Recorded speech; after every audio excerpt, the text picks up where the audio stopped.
today on our Tech for Business podcast, we're joined again by Jason, our virtual CIO, and Kyle, our president and CEO. This is part two to our commercial workspace discussion. Previously, we talked to Jason about his journey into the industry, Plaid Anvil, Kyle kind of coming out of the woodwork and joining CIT with us. And so instead of an icebreaker, I just wanted to do a little check-in and kind of see how you're doing, Jason, a couple months down the road, how things are going at CIT for you. I love it. I am every day humbled by the people I work with, having a team that is as passionate about doing the kind of work that we're all doing here, and that I get to bring it to this industry that I've worked in for a long time. We're coming into a very big month. There are a number of tools that we use to support visual design in our industry, but the folks at Configura put on a very large user conference that has really become a place for the community at large to gather and share ideas. And we're going to be sponsoring and participating in that event. I'm giving some 1-hour presentations to kind of help dealer designers understand how to work with and sort of rebuild a relationship if they don't have a functional one with IT, and how to use these tools effectively and kind of speak our language to empower them long term. And as part of that, something that, again, is very near and dear to me, you see me holding a pen up here. We are doing a targeted giveaway.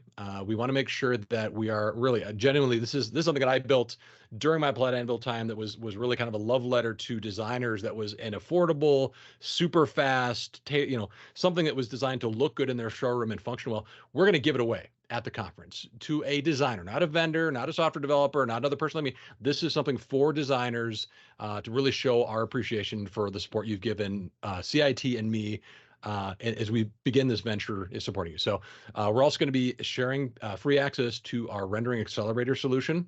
That's something that CIT invested in and we have scaled to provide as a service to our clients. So I'm super excited. There's no obligation. You don't have to put a credit card in to use it. I just want people to really see and experience how this solution that was built to solve a problem a designer called me crying one night and I wanted to solve. I want to share this with them, and honestly, hopefully they will see the value in it and perhaps decide to do business with us. But I'm super excited about this conference, about sharing and really getting out there and sharing what CIT is and what we're doing.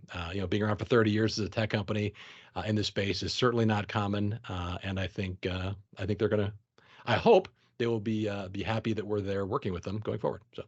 For sure. Yes. And for those who are just listening and not watching, I do have to say that this computer looks beautiful. I wasn't sure what it was going to look like, but, Jason, working with designers, he built this for a designer. It looks amazing. So great job on that. Thank you. Well, proud. Steve Jobs would be proud of that. Yes. Yes.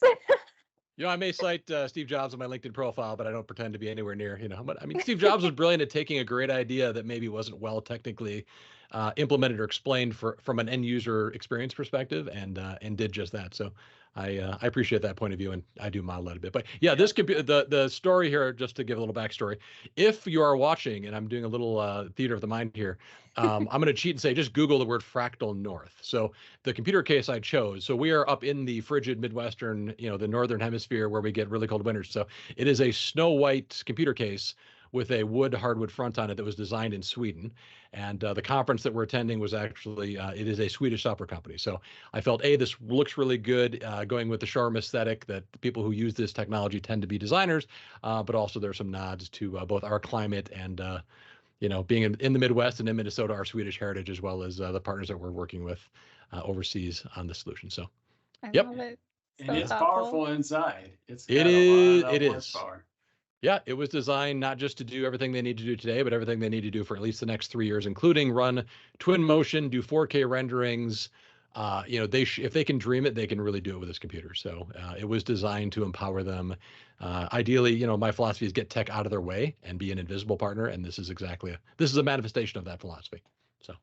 I love it. And talking about this computer and just in general, you touched a little bit on those specific challenges that designers are facing. And I kind of am curious, like I said, this is part two of our episode with the commercial workspaces. I'm curious as to what challenges designers are facing today. And you can, talk kind of broadly or a little bit more specifically about how you're approaching those challenges and solving those challenges. Yeah, and I have the great fortune of having both a good friend and an industry peer who has a great podcast in which she reviews challenges designers are facing on a regular basis. So the Design Pop podcast, free plug, Alexandra, who's also been great at helping me connect with some of our dealership friends. But there are a number of issues that designers face, and they're probably laughing at me because I would say number one is they never have enough time. And so when I tend to focus on solutioning, it is how do I save them time or make them time or make the things they're doing more efficient? There's a ton of stress in this industry. There is one of the biggest pivots in the last 10 years, post-COVID even, we'll say, is the way people work changed fundamentally. We've read all the articles to ad nauseum. The return to work concept drives me a little bit crazy because I didn't stop working. Most of you didn't stop working. We just did it in a different place. And so the workplace and workspace has just changed. And they've had to really figure out how to address that using the traditional skills, methods, and best practices they had learned originally, and also develop new intellectual property and ideas and concepts as they're going. And in many cases, they're doing more with less. And people have a greater demand for visual artifacts that help them make those decisions about what they're buying, and to be comfortable through the buying process and the ideation process. What is it that you're proposing for my workspace? How does it look? And is there a way I can share in advance some of what you're proposing with my end users, whether that's using just visual renderings that are static or 360-degree renderings that you can look at on a large screen, or even virtual reality, augmented reality experiences?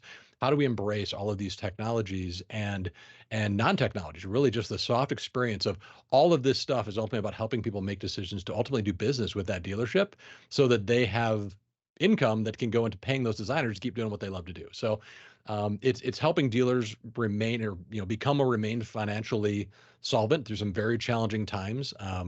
The basic demands, underneath the hood, even below where the designers live, is the basic IT infrastructure that they live on, and the new sort of expanded obligations that these dealerships have to some of their clients to be more transparent about how they're managing those IT assets, the security that they're using, that they have cyber insurance, that all the things they need to have, so that IT as a partner to them is being transparent, and balancing that with the need to be innovative. For example, a lot of our designers out there need to have, or have needed to have, local admin rights on their computers to use the mix of tools they have. I'm not calling out any one partner. A lot of different partners have required it at some point in time, and a lot of them have done a good job of trying to very slowly get there. They have priorities they have to balance too. But one thing I found, and I love working with Nate here at CIT, there's a new product that we're offering called Threat Locker, which when I heard about it, and he said, it allows you to have admin rights essentially at an application level, but not across the entire computer somebody's running on, which eliminates a lot of those security risks. And I just explained that terribly. He's probably falling over in his chair right now if he hears this, but the concept is I can reduce the risk factor that a designer presents. And this, for the designer's point of view, means it's less risky for them just to do day-to-day work. They're not intentionally going out and doing things that are risky. They're trying to do their jobs. Our job is to protect them in a way that it is not creepy and weird and overbearing.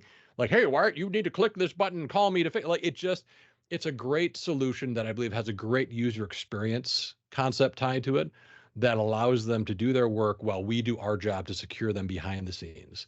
So again, but yeah, they're dealing with an environment where our industry is under attack. Steelcase was attacked. You read that in the news. I'm not scooping anybody.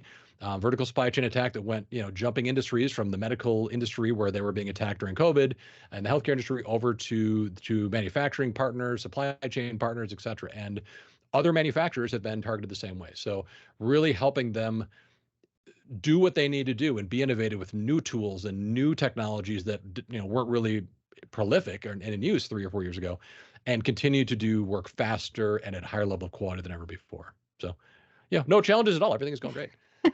and honestly, and balancing work life. I think if I'm going to go down another rabbit hole here, COVID taught us all a little bit, or at least those of us who had the opportunity to potentially stay home. Maybe spending a little more time with our families, and look at the reasons we get up and work and stress and do all the things, and how can we as technologists empower them to maintain that balance while still, when they're at work, they can work as fast as they need to, but when they're off and unplugged, they can step back. Their renderings can run in the background and not interrupt everything they're doing and not be failing. They can go attend their kid's birthday party. and that's a very fulfilling part of what I get to do. Because frankly, I get to do those things. I get to spend time with my kids. I get to be a Boy Scout or excuse me, Scouts BSA leader for both girls and boys. And like this weekend, go out in the woods and live under a tarp in the rain and do those kinds of things with my family because I find those things interesting and exciting. And I want to allow other people to do the same with their families. So long answer, short question. I love it. I love it. You did kind of touch a little bit on that security, and I was going to mention when this podcast comes out, we're right on the cusp of the Cybersecurity Awareness Month. Yeah.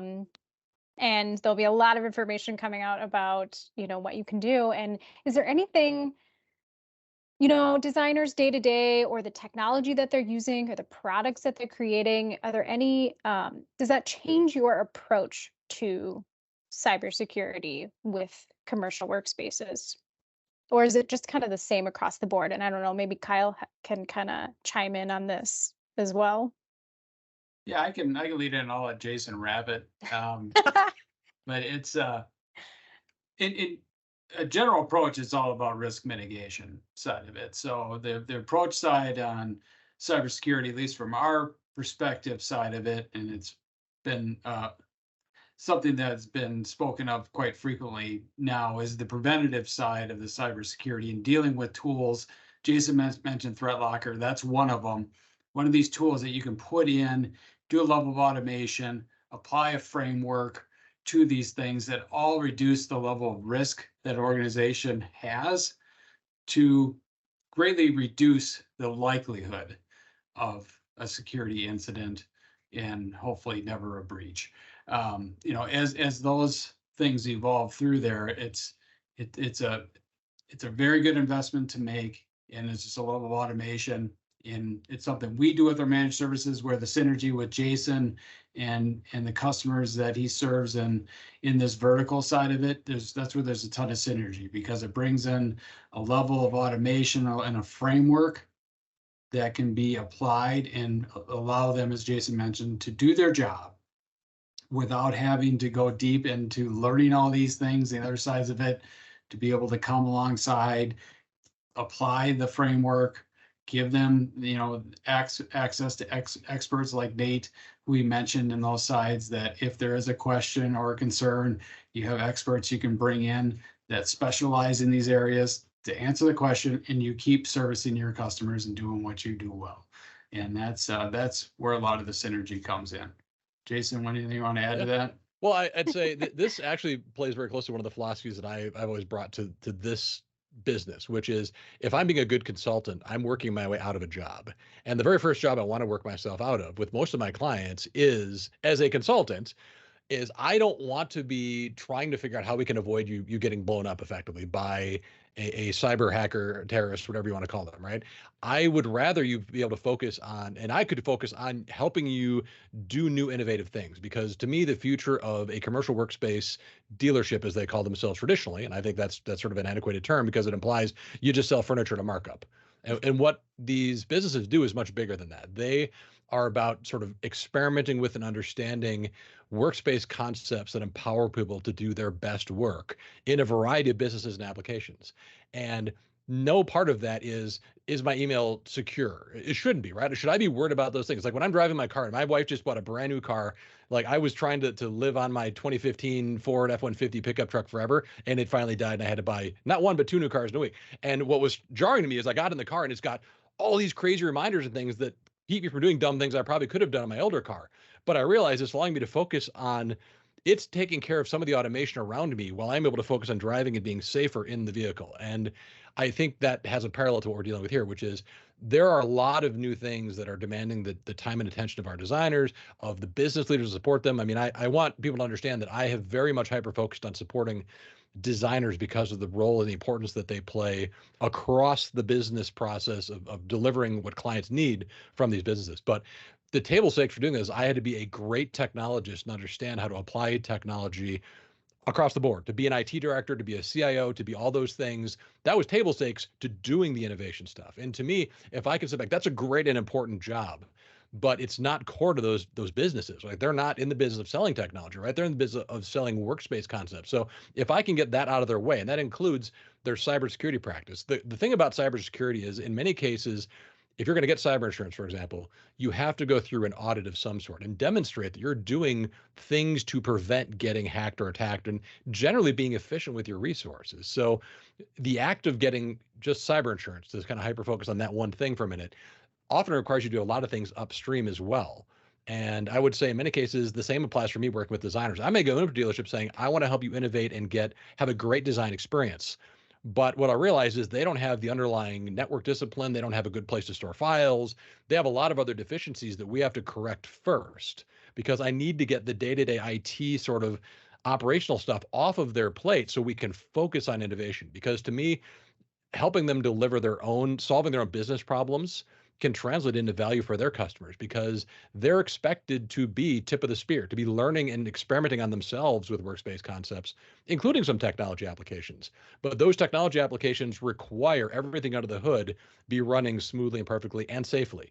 And that's all part of having a great cybersecurity strategy, about having a great IT operations and management strategy, whether it is something that is run by an internal resource, an IT director, manager, CIO, or an external third party, like something we could do for one of our customers, or a hybrid approach. In many cases, I will supplement, even if a client has a managed service provider like we are, I can still connect to that client and say, hey, I'm going to provide accountability and a separation of duties between them and you, so that you have an agnostic person who is looking at what you're doing and providing a different viewpoint that isn't necessarily driven by trying to sell you stuff. It's driven by you getting the right things and having the right outcomes, so I can focus on delivering business value. Certainly would love it if you'd work with us and with CIT, but that's not the end game. To be honest, I think that's how you win trust. And that's what these clients, I've learned that in this industry, that you build trust by being there to help solve problems. And then down the road, if it turns into other business, great. If you build it, they will come, right? So do business ethically, do business well, help clients do the right things to protect them from some of these threats. I mean, I hire a designer because I don't know how to do this stuff. They are wizards. They have, it's kind of like sometimes IT people are to people who don't work in this trade. We have all this crazy knowledge that other people don't understand, and I depend on that expertise. And so if I can empower them and avoid them having a bad cybersecurity incident, I think it all ties together in some way. That was a really long answer. The cliche about, I'm going to ask a tech guy what time it is, he's going to tell me how to build the watch, in this case, an Apple Watch. So, anyway. Oh man, I love it. So we talked a little bit about challenges. We talked a little bit about just day-to-day and cybersecurity. I'm interested in sort of what you see coming down the pipeline. Like, what is the future of this commercial workspace? If we're talking 5-10 years from now, where do you see things going? Yeah. Oh, I have a couple opinions here, and I think a couple things. Well, so I'm going to say AI, because everybody says AI and the cloud and I something. No, and I think this is the thing. People are sometimes scared of what AI could bring. We deal with chairs that, from a configuration standpoint, could have 1 billion variables. One chair. There may be hundreds of thousands of components in a build that all have 1 million variables associated with them. What AI can help and empower designers to do over time is limit, like as AI learn to sort of limit the choices and curate what they're seeing, so those designers can do their best work. I think AI-driven decision-making to help be a better consultant, which is what I believe designers, I think their titles may actually change over time, much like a systems engineer or sales consultant in our business work. That role is going to change and has been changing for a long time. And I think AI can help them by really empowering them to make those choices more quickly and give better qualified recommendations. The scary part, so I'm going to use I was having a conversation about something, and all of a sudden up on my phone pops an ad for that thing. Now, I never typed in anything about this, but I know that phone is listening, right? So just to show my parents but the funny thing is, there are such deep sort of profiles on all of us that exist. And one thing I think that, while it sounds a little bit Big Brotherish, if we can utilize that for good, right? So I understand, if I know I'm going to be presenting to somebody and I have some idea what they like from a textural standpoint, from a color standpoint, the Facebooks, the Metas, the Googles of the world have been creating these giant kind of weird profiles about all of us. What if we could use some of that information to help drive what we're showing to people to, again, make sure that we're really giving them a custom experience? I mean, use the bad for good, if you will, right? So I think using data that's available to help drive better recommendations to people is one big change. I think this industry is also supported by a lot, well, two things. Consolidation is happening. If you've watched, again, the dealerships of traditional a lot of them are family owned. They were smaller businesses. You know, they're gobbling each other up right now. There was a huge consolidation between Herman Miller and Knoll that is now Miller Knoll. There continues to be purchases of small independent manufacturers by larger manufacturers. Smaller dealers are getting gobbled up by bigger dealerships as maybe members of the family are retiring and they aren't really sure what they're going to do. And those manufacturers want to retain market share in certain areas. They're providing consolidation. That is leading to a larger scale clients in terms of what the dealerships that we work with potentially are, and a greater demand in terms of that technology complex, or that what I'm looking for here, the sophistication, the ability to work at enterprise level, not just at small business level. So I think that's a positive thing. I think being able to take enterprise thinking and bring it down to scale where we can use it both at small and large manufacturing dealerships is a good thing for the industry. And I think it will continue to drive. I don't think many traditional, I hate to call them sort of the old school way of doing technology, where technology almost holds the business kind of hostage. They're not going to share information with you. They're doing things their way. IT, the budget is sort of a hole that you just pour money into, kind of like owning a boat on the water that you get to enjoy once in a while. It's not going to be that way for long. Just the demand for accountability will change that. And I really think that is going to be to the benefit of everyone who works in this industry. Better tools, better process, better security. I do think the industry has a lot of sort of software companies and partnerships have grown up out of necessity, right? Kind of in the same way that small businesses, maybe they've sort of found a little tiny niche or specialty that they focus on. And what I find is that a lot of data format, like the data that flows through this industry sometimes ends up in weird proprietary formats that doesn't really follow what, say if you work with an architecture and design firm and they work in Reddit, for example, we ultimately require that you also change that file and change those files. We're not dealing in common file formats or single source of information. And I think as this industry grows, as dealerships themselves and manufacturers become more sophisticated, they will demand that we think differently about how that data moves, that instead of a designer creating a PDF artifact or pricing based on catalog data that's out of date because somebody didn't run updates, that simply will no longer exist. That we'll treat the specification for space and the pricing more like a code repository, where it's a flow of information that draws from other sources in real time, and we can kind of keep track of that. So, because I think that'll give the customers a better experience. I think it'll help those dealerships and all their partners from end to end in the supply chain do a better job managing the products and services to ensure a great experience for that end customer. I think that's all part of what's going to come. I think the industry has generally been underserved because it has a very, very limited investment in technology as a percentage of revenue typically. I mean, it's usually less than 1% of a dealership's revenue is invested in technology. And that's on the very bottom of the scale. If you look at the construction industry, it's 3%. If you look at healthcare or technology, it's as much as 10%. So I think overall business will demand some changes, and that's a positive thing because there's so much that we can do with just a little bit more kind of money, resource, mind share, and again, getting the legacy thinking out of our way so we can really innovate and really do crazy good things with visualization and fulfillment, and just making sure that our clients, we're empowering them to do better work by doing the same for ourselves. So to me, these designers and these businesses will become centers of innovation, and those that don't will probably become purchased. They'll get bought up by other dealerships, business, whatever else it is. I don't say that disparagingly. I just think it's time. The way, and I'm super excited to support them because I think it's the people I know who've really been in this industry, they're looking to do great things, all feel the same way, that it's time for us to grow up and realize the potential that this industry has to help shape the future of work for everybody. Put a trademark next to that. I'll make that a tagline somewhere. Yeah, I'll put a little thing. That's right. After I say return to work and then cross my eyes. Anyway. Yes, for sure. Oh man, there's so many things I wish I could just deep dive into that you said, and might have to be for another podcast in the future. I have a lot of words, so don't worry. I can just I'll keep tapping the keg right here. Are you sure? I love it. Are you sure? My head is pretty big. Met your quota for today.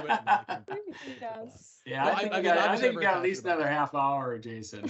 Oh, well, in that case, hang on. I should speed up so I can fit 45 minutes into a half an hour of time. No, we'll do it in part 3, I think. Yeah, that's fair. That is fair. For sure. I love it. Episode there. Well, thank you. Thank you so much, Jason and Kyle, for joining us today.